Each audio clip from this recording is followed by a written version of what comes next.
What is going on in our cities? Will people in the city ever learn? No, they won't, is the answer. They just keep doubling down. Buffalo, New York, just elected, or they had their Democratic primary yesterday, just elected a full-on socialist. And she'll win the mayor. She's a socialist. Like, hi, I'm India Walton. I'm a socialist. Like, this isn't like me, conservative, calling her. She calls herself a socialist. We're electing socialists as mayors. The New York City mayor's primary was yesterday. Last I checked in on that, because I'm way here in San Diego, couldn't be further away. Last I checked in on it, Andrew Yang was winning or something. And then I was like, I wonder when the election is. And I turned around and boom, it was last night. I think Yang got like fourth in the Democratic primary. Eric Adams is the guy in the lead right now. He's a former police officer. It's a ranked choice voting system, so it like takes a while to confirm the vote, but he'll probably end up winning. And my understanding is he's pretty conservative for a Democrat, but I mean, he's still a Democrat. But maybe it's a sign that people in New York City have had enough of being run by anti-cop communists. That was the person who got second place. Now, the race is over, the election's over, but I want to play this one clip from the most recent debate, and it has Andrew Yang, that's why I mentioned him a second ago. This is a timeless response that should remain in the conversation, and every other candidate should pick this up and run with it, conservatives as well. He was asked about homelessness, and he gave an amazing answer, and of course, because of that amazing answer, the far left is attacking him, because he's right. Even the New York Times, when they made this video that we're going to play here, they framed the story as his answer drew fire on social media from people who said it lacked empathy or understanding. I love that. It drew fire. Here's what he said. The fact is, mentally ill, homeless men are changing the character of our neighborhoods. A woman my wife Evelyn is friends with in her mom group in Hell's Kitchen was punched in the face by a mentally ill man. Sent a picture of her bruised face around the mom group, spread like wildfire. This is happening in New York City, and we're not talking enough about it. Families are leaving as a result. In East Harlem, the neighborhood has been changed. Upper West Side, the neighborhood has been changed. We owe our people and our families better than this, and I'm frustrated by the political nature of these responses. I mean, we're not talking about housing affordability. We're talking about the hundreds of mentally ill people we all see around us every day on the streets and the subways. We need to get them off of our streets and our subways into a better environment. And when you ask what I'm going to do differently, I'm going to rebuild the stock of psych beds in our city because the number has gone down 14%. It should be going up 100% until there are resources necessary for anyone who's mentally ill to not be on our streets. It's not right for them. It's not right for our city. There will be no recovery until we resolve this. I will fix this, New York. Yes, mentally ill people have rights, but you know who else have rights? We do. The people and families of the city. We have the right to walk the street and not fear for our safety because a mentally ill person is going to lash out at us. Right. And he's right to frame the homeless question as a mental illness question. The vast, vast, vast majority of people agree with him, but the activists are the loudest, and they are against him. We had this idea decades ago that we could just cut people with mental illnesses loose into society, and it would magically fix their problems. But no good has come from this, for them or for anybody. We've replaced psychiatric hospitals, mental hospitals, with the streets, the jail, and the emergency room. And these people just cycle through all three of these, and liberal progressives pat themselves on the back for helping people. It doesn't make any sense at all. So we've replaced mental hospitals with the streets, the jail, and the emergency room. Meanwhile, Gavin Newsom, the governor of California, he was in Oakland just the other day with the mayor walking around, and a homeless guy came up to him and threw a bottle of water at him. I heard someone say that the homeless man had a brief moment of sanity when he decided to do that. But I do not condone that comment and that encouragement of violence. So he was arrested. He's 54. Obviously, he's homeless. He was arrested for assaulting a public official. And I'm sure he was back on the streets just a couple minutes later.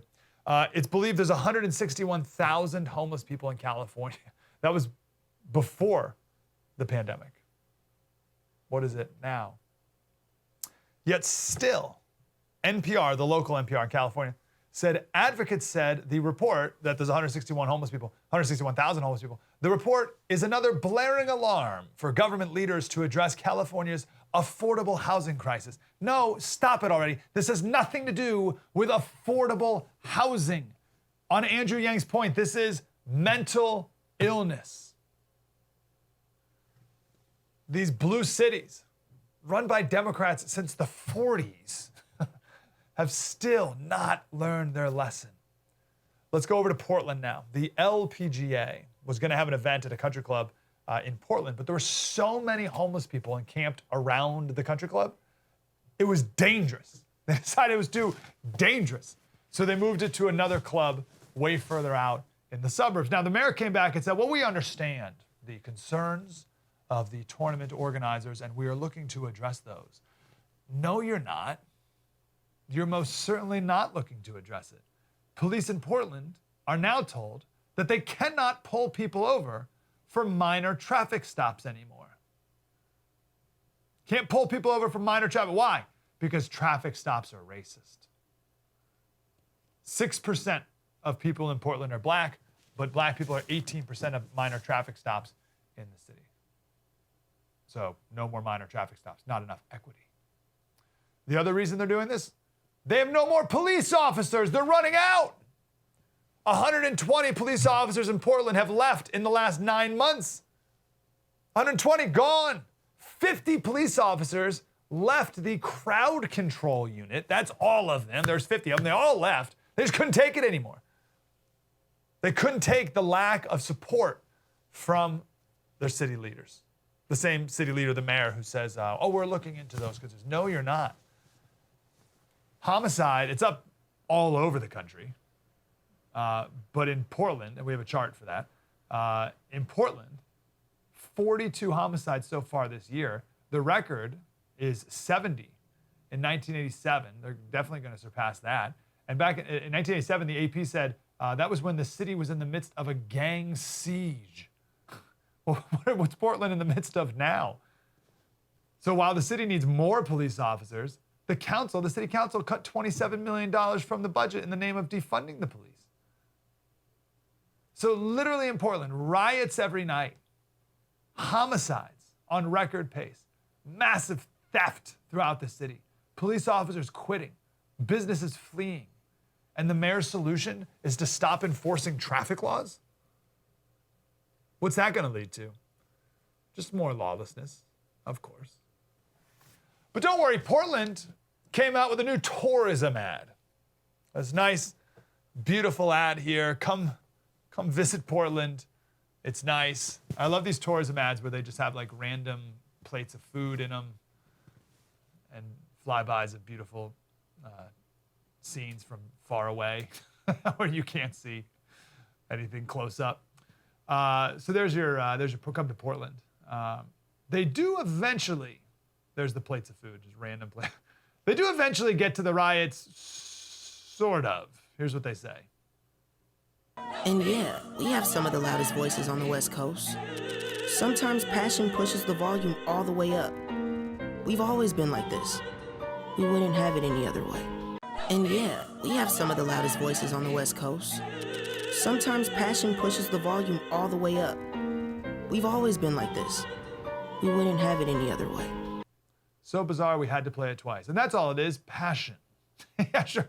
You've all seen the pictures of people lighting buildings on fire. Just some passion. So come on out to Portland, they say. What they don't put in that tourism ad is this article from the local newspaper from just March 21st, Dumptown. How Portland's trash problem spiraled out of control. The city's nickname is Stumptown, and now they're calling it Dumptown.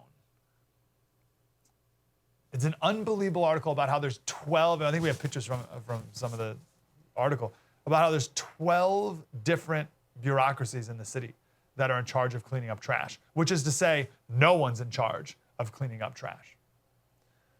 But sure, blue cities across the country, double down on your progressivism. Double down on all your failed ideas and failed policies.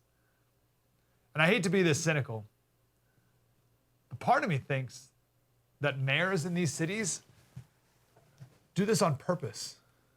Do what on purpose? Kick out the middle class.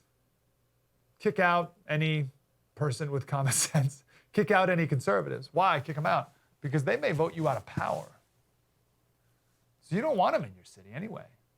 All you got to do if you're a mayor of these little progressive enclaves is keep a couple super rich people and all the super poor.